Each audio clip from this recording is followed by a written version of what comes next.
बंधू चक्रधरा कृपा गुणवरा सर्वेश्वरा चित्परा कारुण्यानटनागरा द्वैकरा विघ्नादिदोषाहरा संबंधे जडजीव तारुणवरा पुता कृता हि धरा दातारा करुणा करा वर्मते द्यावी भोग श्री गोपाल कृष्ण महाराज की, श्री दत्तात्रेय महाराज, श्री चक्रपाणी महाराज की जय, श्री गोविंद प्रभु महाराज की जय, सर्वाद्य श्री चक्रधर स्वामी की जय.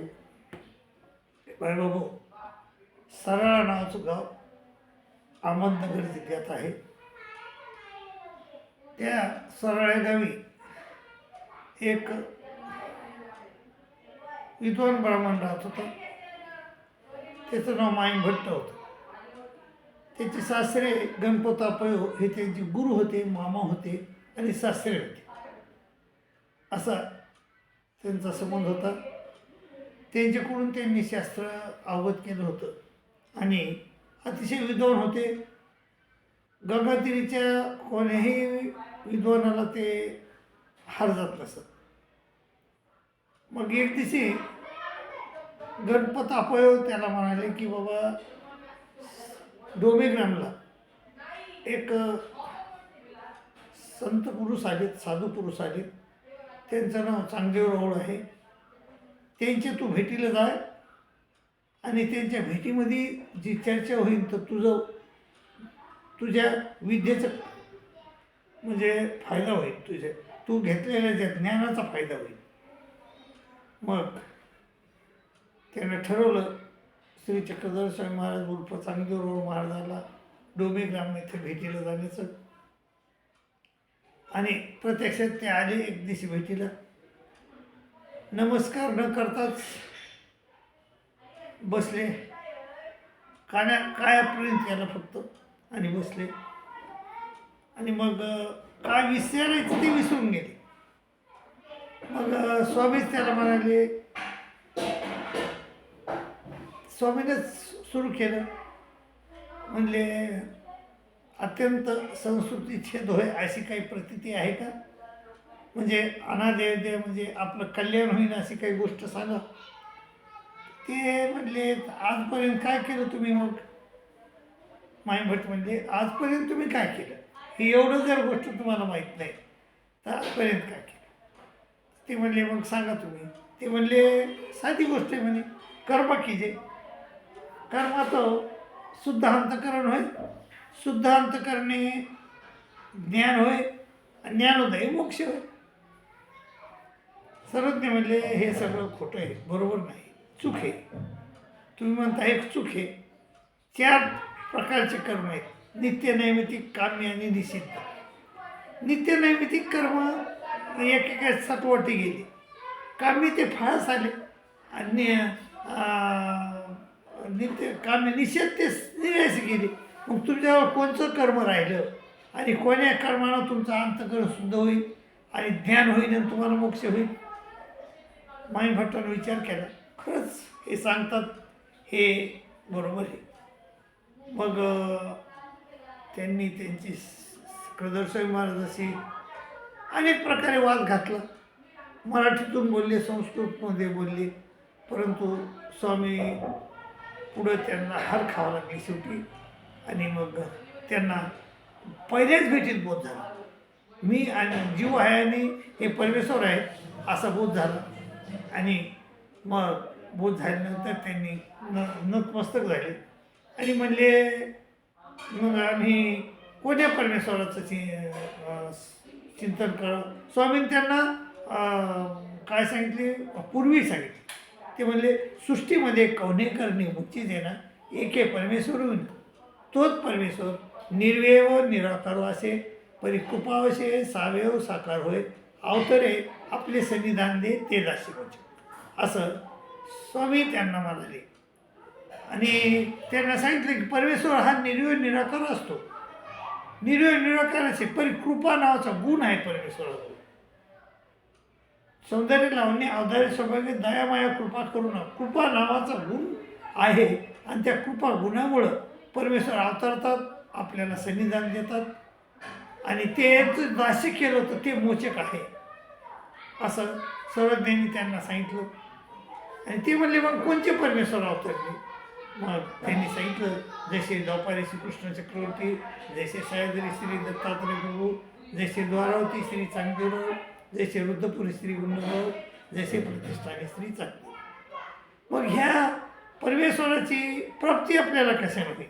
मग त्यांनी आपले जे तुम्हाला जे तुमच्या गुरुनं नामं सांगितले पंचनाम, ते पंचनाम सांगितले आणि त्या पंचनामाचं स्मरण 3 ते 6 सकाळी 3 ते 6च्या वेळात करायचं.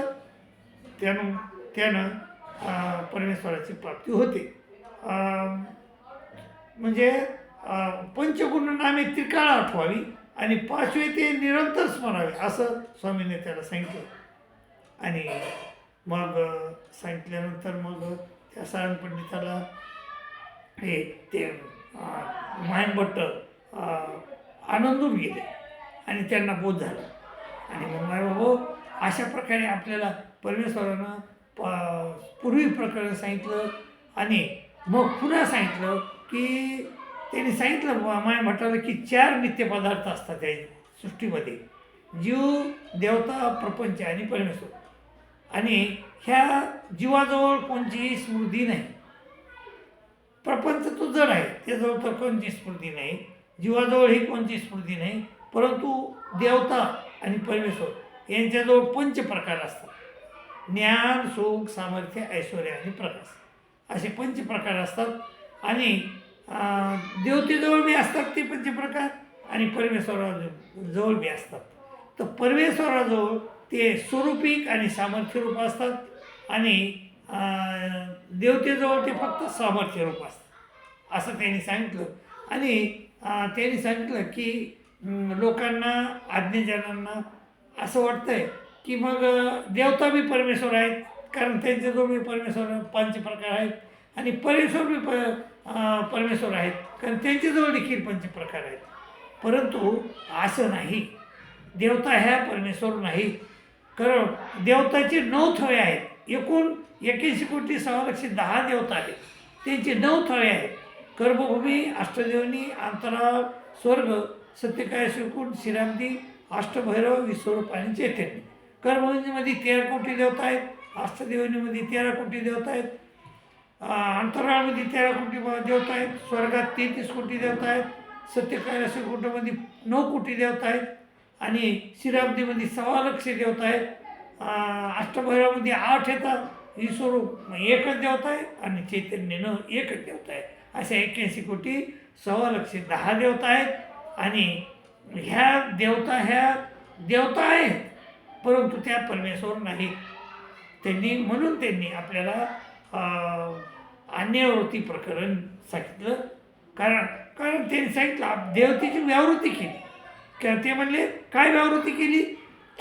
ते म्हणले कर्मोंच्या देवता होती पण परमेश्वर नव्हती, अष्टदेवनी देवता होती पण परमेश्वर नव्हती, अंतराळाची गंधर्व देवता होती पण परमेश्वर नव्हती, स्वर्गीचे इंद्रचंद्रादी देवता होती पण परमेश्वर नव्हती, सत्यकाय सुकृती हरिहर ब्रह्मादी देवता होती पण परमेश्वर नव्हती, श्रीरामदेव शिरसाई देवता होय पण परमेश्वर नव्हे, अष्टभैरव देवता होती पण परमेश्वर नव्हती, विश्वरूप देवता होय पण परमेश्वर नव्हे आणि चैतन्य देवता होय पण परमेश्वर नव्हे. तर मग मायभट्टे म्हणले ह्या देवतांना परमेश्वर नाहीत, मग परमेश्वर आहे कोण? स्वामीने सांगितलं चैतन्यापर परमेश्वर. हे चैतन्य जी देवता आहे 9व्या स्थानाची, त्या चैतन्याच्या पलीकड जो परमेश्वर आहे चैतन्यापर परमेश्वर, तो देव श्री चक्रधर सकळ दिवाते रक्षिता हो उद्धरिता हो. असं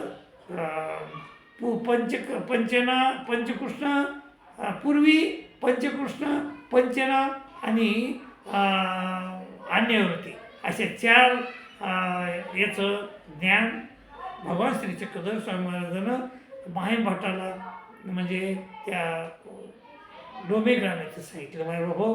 तर असंच हे जे काही स्वामी 56 वर्ष ह्या महाराष्ट्रात भ्रमण केलं त्यांनी आणि त्या भ्रमणामध्ये फक्त आपल्याला 9 प्रकरण सांगितले. तर मायबाबा मी ते 9 प्रकरण माझ्या वास्तविक बंधूच्या हितासाठी मी क्रमाक्रमाने आता आजपासून सांगणार आहे ते तुम्ही नित्यनेमानं ऐकत जा अशी विनंती करतो. आणि तुम्हाला काही त्यात शंका आल्या तर मला जरूर विचार जा.